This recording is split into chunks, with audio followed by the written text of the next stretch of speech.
Amen. Okay. Good morning. All right. How's everybody doing today? Very good. Okay. So there was like four greats and some guttural noises. I'm gonna let that slide today. We're gonna move forward. Um, hey, what we're gonna do right now, people that are listening that may not know me later on, my name is Josh. I serve as the lead pastor here at Refuge. We're gonna go into our time in the Word, and what that means, I think we all know, but just in case you need a little refresher, is that we're gonna open the Bible. We're gonna read words in the Bible. And as we read these words in the Bible, we're going to anticipate or invite the Spirit of God to touch our hearts in some way, to change our attitudes, our beliefs, change our heart, to change our actions. And we believe He does that through reading these words and exploring them together, that the Spirit of God actually meets us here. And while we're talking about this together and thinking about it, He actually does something. And so that's what we're going to do right now. That's why we take this seriously. So I want to encourage you, don't check out, but rather actually kind of anticipate, right? Lean in and kind of be like, God, what do you want to do? What do you do in my life right now? So, yeah, today that's what we're gonna get to right now. Before we get into that, I want to say thank you for something. The people, few of you have heard this story already. You're probably gonna hear it a few more times. I just listening to us talk about some of the Impact Now stuff. I want to give a shout out to those of you that served at Impact Now on Saturday. Can you give them a round of applause, or give yourself a round of applause? If you were there, Impact Now is incredible, and they serve, probably like between 130 to 150 families per week. And so we got to be a part of that, and we'll get to be a part of it again next month, and Lord willing, the month after that. So there will be several opportunities to get involved in that if you were not able to get involved in it this week. And excuse me, a little too much coffee this morning, so that mic's gonna come away from my face a few times today, to be honest with you. It is an incredible opportunity, and I'm so excited and so glad that we get to be a part of it, and we got to be a part of it. I think that's what I was at. Just the opportunity to serve and to love people in a way that reflects like the heart and compassion of Jesus for the world around Him, and therefore our heart and compassion of people in the world around us. And that actually made me think about wanting to say thank you for something else as well. And so obviously saying thank you for this past Saturday is great, but there's a collection of actions that our church has taken that has actually been really encouraging, not just to me, but to others outside of our church. This past week, I was on the phone with a buddy of mine, and he's another pastor, and he was in a meeting with the chief of police with several other pastors. I think it was maybe like 8 pastors total from across the city, and they were talking about the DPS distribution in town.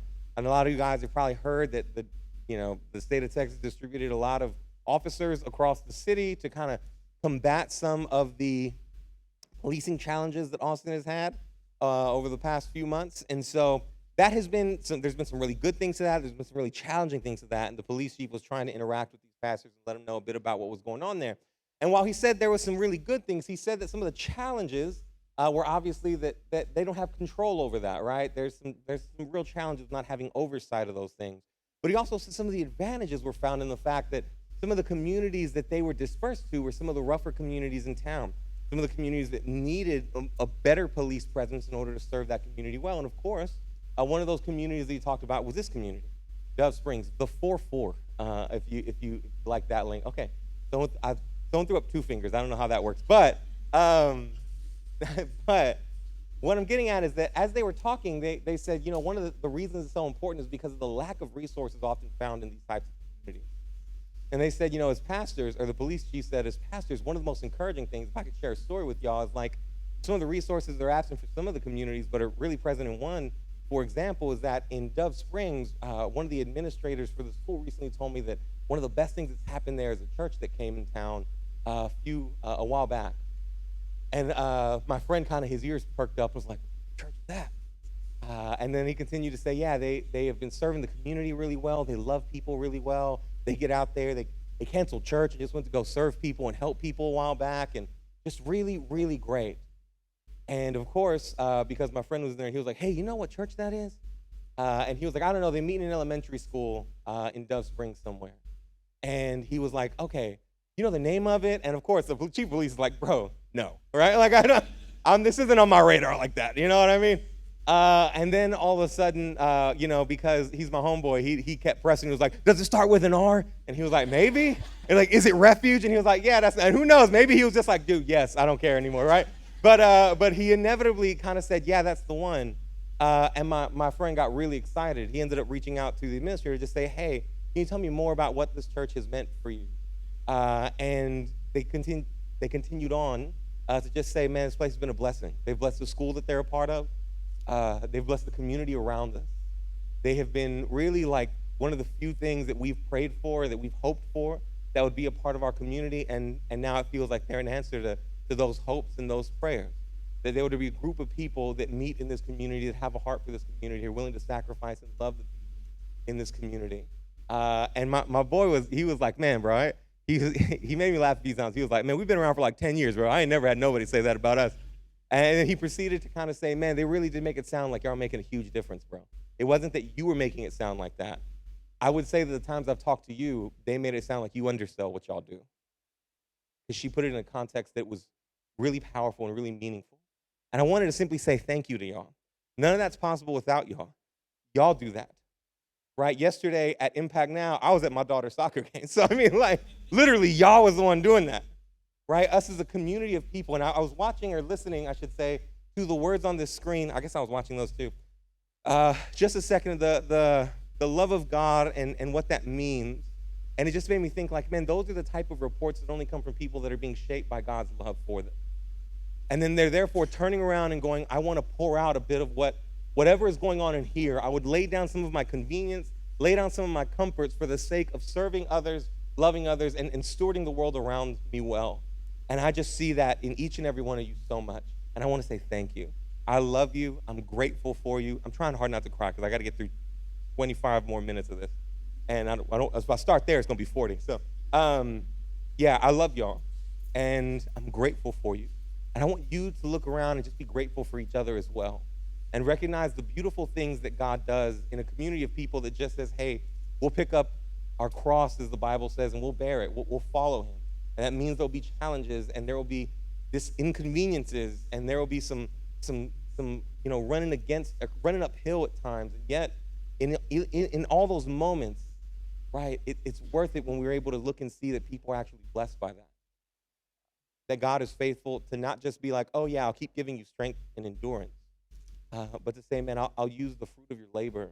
I'll use the fruit of your labor to bless those around you. And I just want to say thank you. Now, I've taken too much time for this already, but thank you. Give yourself a round of applause again. All right, oh, come on now. Okay, so with that, we're going to continue in Romans 12 and 13 this week, and we're calling it Flashback, but it's really just we're looking back on the work of Jesus, right? And we're thinking about what it means for his work and how it impacted us. Last week, we thought about what Jesus' death and resurrection means for following him, right? How does it move us toward that idea? How does it impact that? This week, we're asking a bit of a different question. How does Jesus' death and resurrection impact how we love each other? Right? How does it impact how we love each other? That's not going to be up there. So if you're a note taker, take it down based on what I'm saying.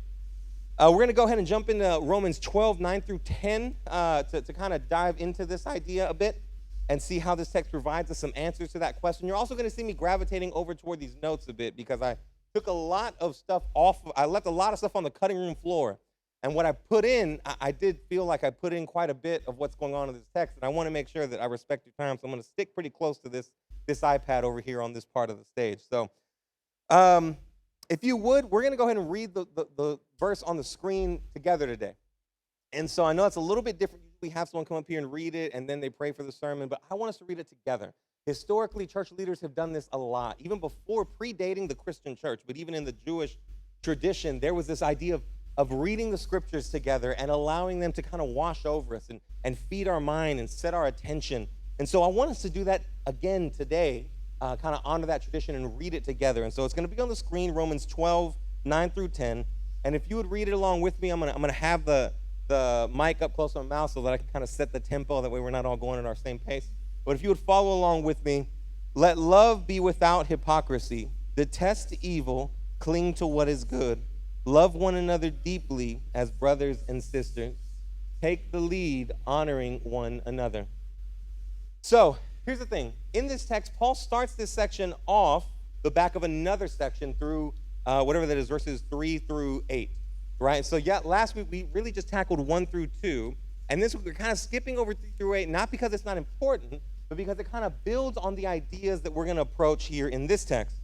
In those few verses, Paul basically says, hey, everyone has gifts, and everyone's meant to use them. And then he gets really narrow with this idea, and he's like, some people are meant to teach, so teach faithfully. Some people are meant to lead diligently. Some people are meant to be generous, give generously, right? Like man, put those gifts into action within the body of the church, and it will function well. We're like many parts of a body coming together and bringing together a healthy body. Now, here's the thing. That's kind of narrow, and those of us that may not feel like we're generous or able to be as generous as other people may feel that and be like, okay, well, that doesn't apply to me. Some of us may feel like, okay, well, I'm not a teacher, and so that doesn't really apply to me specifically, or maybe I'm not leading something specific in church or wherever the case is, community or wherever the thing is, and maybe that doesn't necessarily apply to me. But then in verse 9, he turns the corner and starts to provide some instruction that's much broader than just the narrow instruction of the previous verses. In verse 9, he starts out with this instruction going to everybody, saying, let love be without hypocrisy. Detest what is evil and love what is good. And this strikes at 2 really powerful points, right? One is this is what it looks like to accomplish verse 2 that we talked about last week. This is going hand in hand with that, right? Verse 2 from last week says, you remember it, do not be conformed to this age, but be transformed by the renewing of your mind, so that you may discern what is the good, pleasing, and perfect will of God. This renewing of the mind is really part and parcel, right? Left hand, right hand, 2 sides of the same coin of what's happening at the end of this verse, that we would learn to love what's good, cling to what's good, and detest or hate what's evil. Now, you might be asking, how in the world do I just start loving what's good and hating what's evil? A lot of us have been Christians for a while. We've been following Jesus for a minute. And you're looking at me being like, that's challenging, bro, because there are times that I definitely I may not love what's evil, but I'll be flirting with it sometimes. And then there are times when I want to love what's good, but it just doesn't stir me. I'm not just like overwhelmed with feelings of I just love the things that are good. Like, in fact, I'm jealous of those people the few times that I've met them, because I haven't met very many of them. And this is what's powerful, I think, about this verse, is that this word love is powerful. The connotation of it isn't a feeling, but it's like a commitment. The literal translation is to cling to or to join oneself to something. And so this means that while we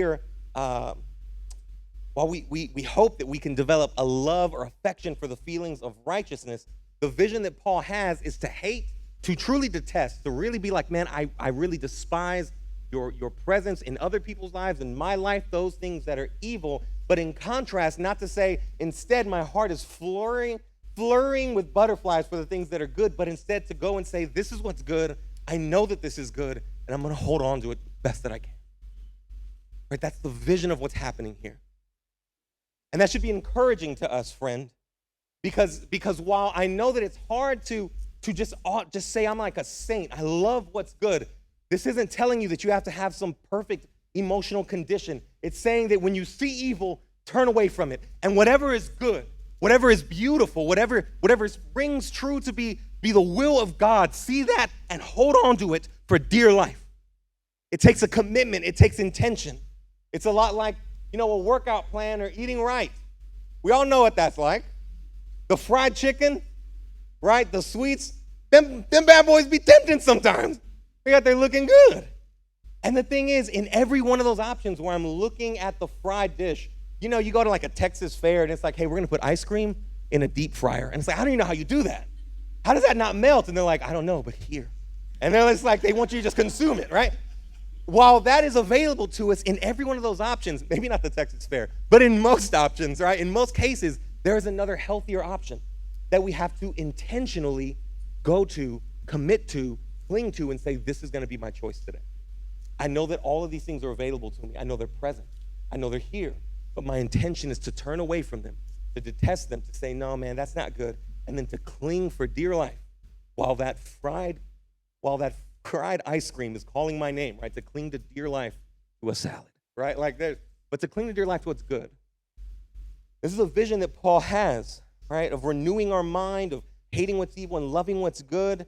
That in our vision for loving people, we would look at people and say, no, I know that I may have my own desires, but I'm gonna turn from what's bad I'm going to cling to what's good. And even when it's hurtful, even when it's like, oh, I really don't want to do this, I'm going to turn to those that I care about, turn to those that are around me, and love them well, do the right thing. Right? That's what it looks like to love people. Make a commitment to do the right thing, even when you're upset, even when you're in your feelings, even when you're like, that person doesn't deserve this. That person is, they've done me wrong. They're this kind of person, that kind of person to say, but I'm going to commit to what's right. I'm going to commit to what's good. And I'm going to serve them and love them according to what I know is good. I'm going to turn from what's evil. Now, you might be thinking, well, doesn't that contradict the first part? Because the first part isn't detest what's evil and love what's good or cling to what's good. But the first part is let love be without hypocrisy. And well, no, it doesn't contradict it. And the reason for that brings up a really important subject, and that is the question of what love is. What is love? So many of us think love is that butterfly, happy feeling that we feel when we have some sort of emotional connection with somebody. And whether we know it or not, this idea in our mind sets up a very transactional relationship with someone else. You may not realize it, but it does. Because when we define love as some sort of happy feeling, some sort of joyful feeling, some sort of good butterfly-filled feeling, what we end up doing is going to those that we love and say, as long as you can make me feel like this, then I'll keep giving you my commitment of service and kindness. But the moment you don't make me feel like this anymore, then I'm not going to do what I've committed to serving and sacrificing for you.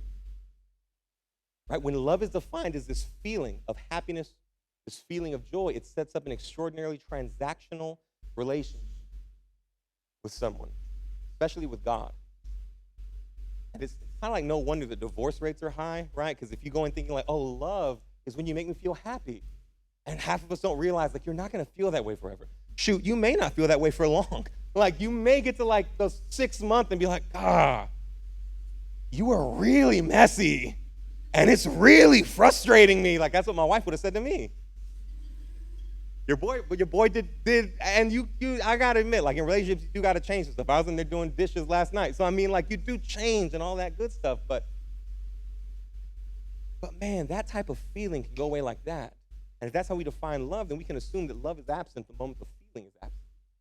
When really the way Paul sees it is that it is a commitment, that as a commitment to serve one another, genuine love, right? Making that commitment and knowing I'm going to sacrifice for you either way, no matter what, right? That's what genuine love looks like. Love that is without hypocrisy. It's the type of love that commits to serving another person, to loving another person, to sacrificing for another person.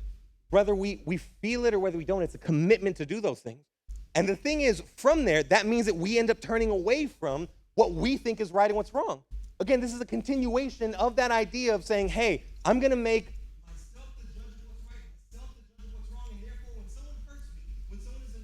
when someone doesn't do what I like, when someone isn't up to my standards, when someone kind of just frustrates me with their actions, I'm going to take the place of what's right. I'm going to take the place of the judge of what's right. Then I'm going to enact my sense of justice, my sense of what's right, my sense of what's wrong. And so if you don't clean the dishes, I'm not going to clean the dishes. If you don't say you're willing to take me to the airport, the next time you need help moving or need to go to the airport, I'm going to be like, I'm busy. It's 5 a.m. What are you doing? I'm busy. See, when we have this idea of I'm going to turn from what's evil, it's not just saying what's wrong. It's continuing from what Romans has been building up for us the whole time. I'm going to turn away from what I think is right and what's wrong. So many of us feel the experience of kind of conflict with somebody, and we automatically go to defining justice by what I think is right and what's wrong. And so we enact vengeance based on what I think is right and what's wrong, justice based on what I think is right and what's wrong. And Paul is saying each one of those emotions, I want you to submit them to what's good and what's godly and respond, cling for dear life to what's good and what's godly and produce that in your relationships. That's what genuine love looks like. Not going on how you feel, not going on what you think is good, but according to God's vision for loving one another. Now, the best example that I could come up with in my mind for this is a friend of mine named Dan in college. Some of you guys know about Dan. You've heard this story before. Others of you have no idea who I'm talking about.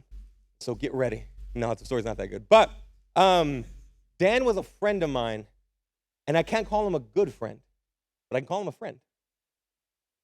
And we had a really powerful season in college And even after that powerful season, I can't really call him a good, close friend, but I would call him a friend.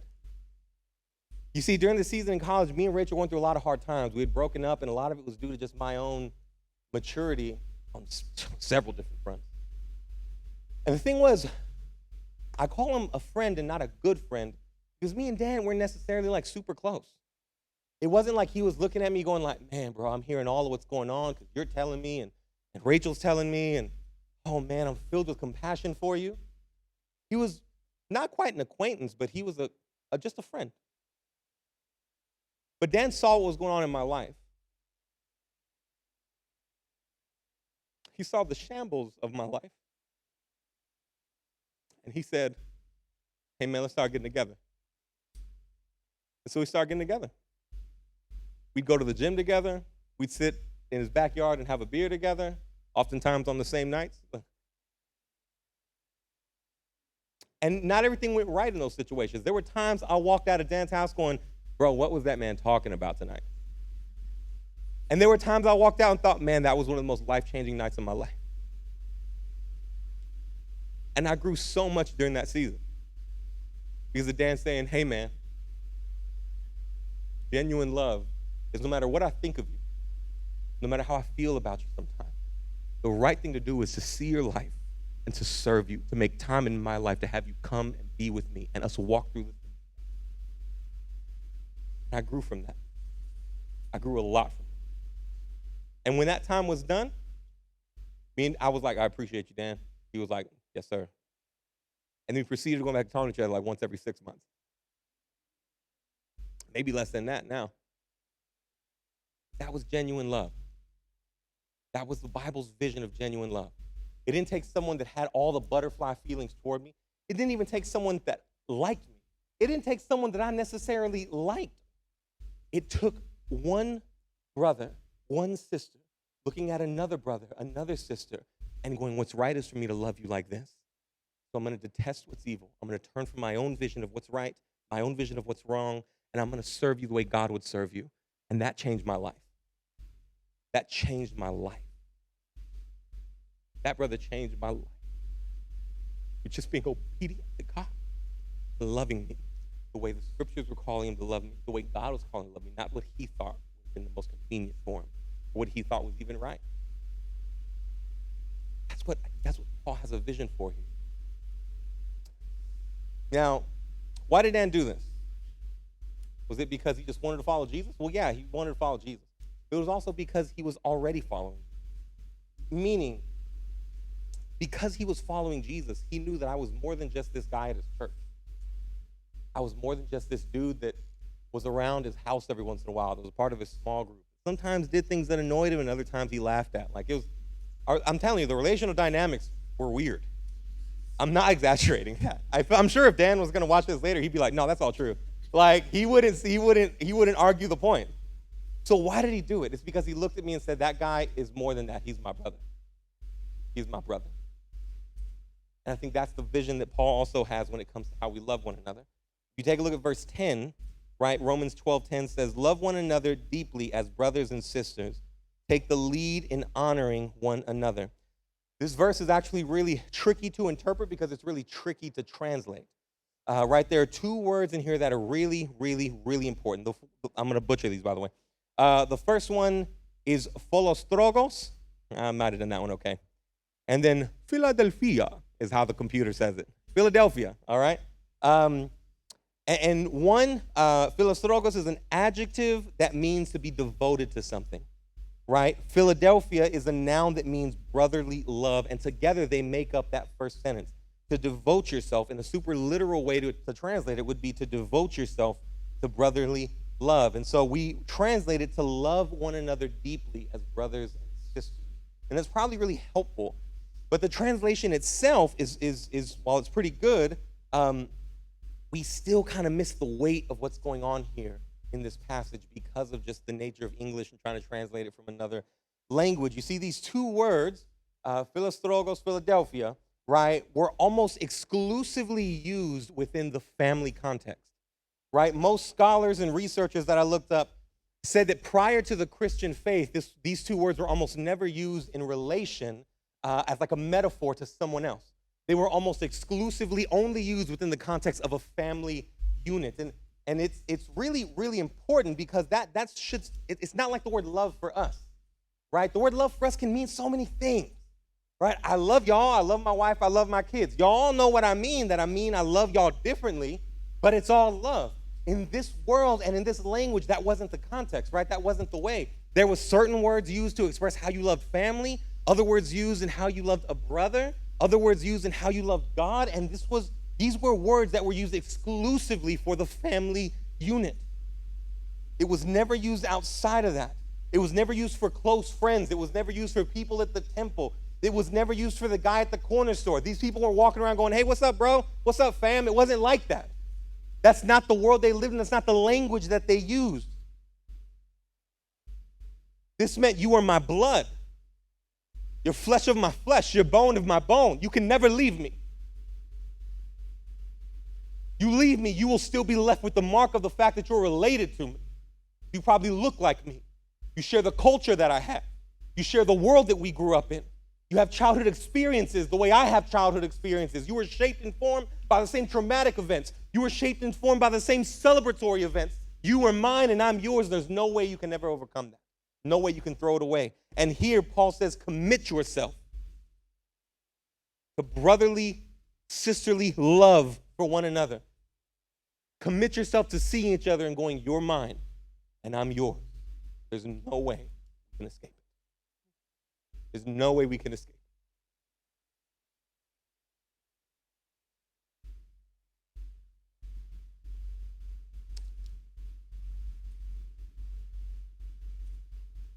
Sorry. The best example of this that I could think of was maybe if you can imagine the most intimate name that your family calls you. It could be a nickname. It could be like a little term of affection. If you're Mexican, this isn't hard. Mexicans love nicknames.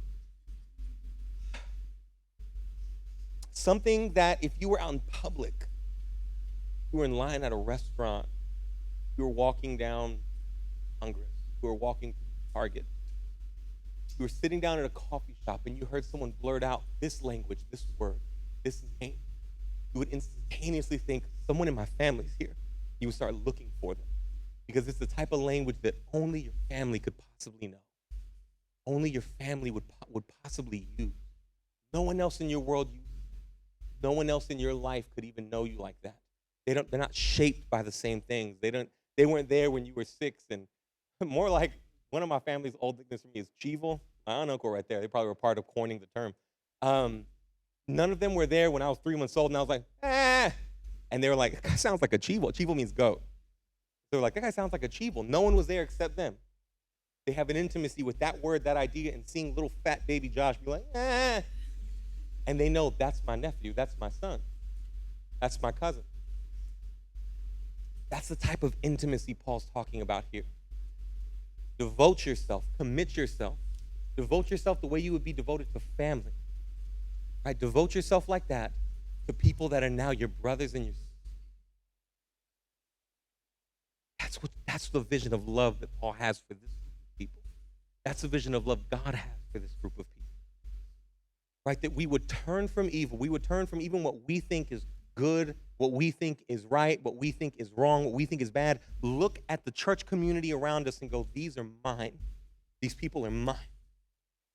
I can never be taken away from them. We bear the same Father.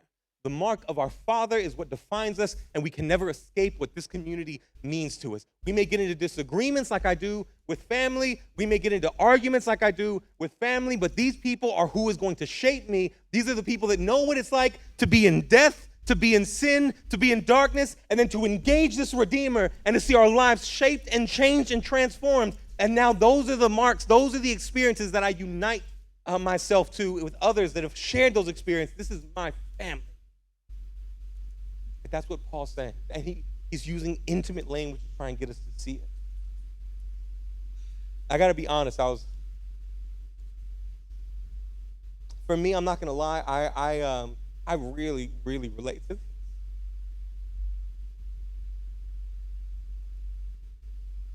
I grew up an only child. which is rare because I'm Mexican. And I had cousins that I was very close to, most specifically my cousin Jonathan. But I didn't have any blood siblings. Well, most of my other cousins did have blood siblings. As an only child, it did get lonely sometimes. I would wish I had brothers. I would wish I had sisters. And when I came to faith, they started, the people that I was around started telling me what it meant to be a part of a gospel community. These people are not just who you go to church with. These people are not just who you sing songs with. Because of what Jesus has done, these people are now your brothers and your sisters. According to Jesus, they're more your brothers and your sisters than even your actual brothers and sisters are. And I got to admit, I took to that like an oasis and a man dying of thirst. I ran to it and I gulped it up. And I still have not, I think, stopped with that. I love y'all. God, I cannot communicate how much I love y'all. Because to me, this is where it starts and this is where it ends. You are my brother and my sister. You are my uncles and my aunts, my fathers and my mothers, my sons and my daughters, my nieces and you are it. And that's kind of why the small group that I lead kind of looks like that. Like we be spending about 30 minutes talking about the Bible every week. And some people get there at 7, be leaving at 2 in the morning. Looking at you, Josh. And you're talking about 7, 8, 9, 10, 11, 12, 1, 2. And you would think because we're in church, it must mean that we are in there talking about the Bible from 8, 9, 10, 11, 12, 1, 2. When in reality, we're probably talking about the Bible like that much. And then from there, we're praying that much. And then it leaves all of these with how much time we're just together. It's because those are my brothers and my sisters. I wouldn't go to a family gathering and be like, hey guys, let's just spend all this time talking about the Bible. Or let's open a family photo album and just keep talking about the story of how our family got together. Let's talk about the values of our family and what those conversations happen. Of course they do. They happen naturally. But when you go be with your family, you kind of just go and think like, I'm just ready to be with y'all. I want to hang out with y'all. I want to laugh. I want to share stories. I want to reminisce about things. I want to make new stories that we're going to reminisce about in the future. That's what Paul sees here. That's what Paul sees here. These people from different backgrounds, experiences that have different hair color, different hair texture, different color skin, different languages at times. There's some first languages, some second languages, all this stuff that Paul looks and says, I want you to be here. Devote yourself. Brotherly love together. That's his vision for you and me. We would form bonds like that. Help us love one another. Help us be loved by each other. And to fight for those things. Those things don't happen by just sheer nature. They do take investment. They take trying. They take a lot of that, right? There's investment that has to be made, but that's his vision for us. He wants us to be rallied around this idea and this vision together. And maybe you're like, how is this group of people now my family? How? Friend, because honestly, and I'm not trying to Jesus juke the entire sermon, but it is because of Jesus. Like it truly is. I got to be honest with y'all. I'm going to say one thing about you, then I'm going to take it to another level. There's some of y'all I wouldn't probably be friends with, and you would be friends with me if it wasn't for this room and this God and this idea. I wouldn't be married to my wife right now if it wasn't for this God and this idea. Me and my wife talk about a lot of times that the cultural worlds we come from would have left us looking at each other and being like, bruh, no.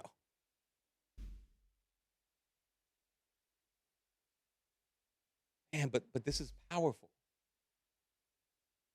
because of Jesus. Because when we were spiritual orphans, the Son of God came and entered into the story and gave himself up like an orphan so that the orphans could be made family. Right? It's because when the Son of God, right, looked at the horrors of the cross, the Garden of Gethsemane, and maybe even felt the temptation, you can turn from this. He committed to what was right, committed to serving and loving and caring, and therefore gave himself in a way that redeemed and saved people. And in his resurrection, he displays and declares the beauty. He's overcome every single dividing line we can put between ourselves, every single hierarchy we can put between ourselves, and now invites us into a family of people that sacrifice, that turn from what we view as right and what's wrong, that serve each other according to the vision of Jesus' love for one another, and makes us into a family of believers through his work on the cross, right? That's what's happening here. It's incredible, incredible news. And now he stands at the door of our hearts consistently, inviting us into relationships with other believers in this church and outside of this church. I'm not going to say like, oh, this church is the place that happens, but with other believers to foster this idea of love and community. The question today is, how many of us and how often are we answering that invitation? I think that's the main question. Today, I'm praying that we accept that invitation, that we see what it means to renew our minds by turning away from what's evil and clinging, holding on for dear life to what's good, to serve and love one another in ways that reveal the truth of how deep we are in terms of the family that we are. Now, I want to pray for that, but before we pray, I do have 3 application points, because every sermon needs some application points. And the first one is this, that I want to encourage you to check your heart. I want to encourage you to check your heart. If there's themes of vengeance, if there's themes of anger, if there's themes of resentment, I want to encourage you to heed the warning of a text like this that's saying, turn and detest what's evil. I understand that there are moments where people have done you wrong. People have hurt you.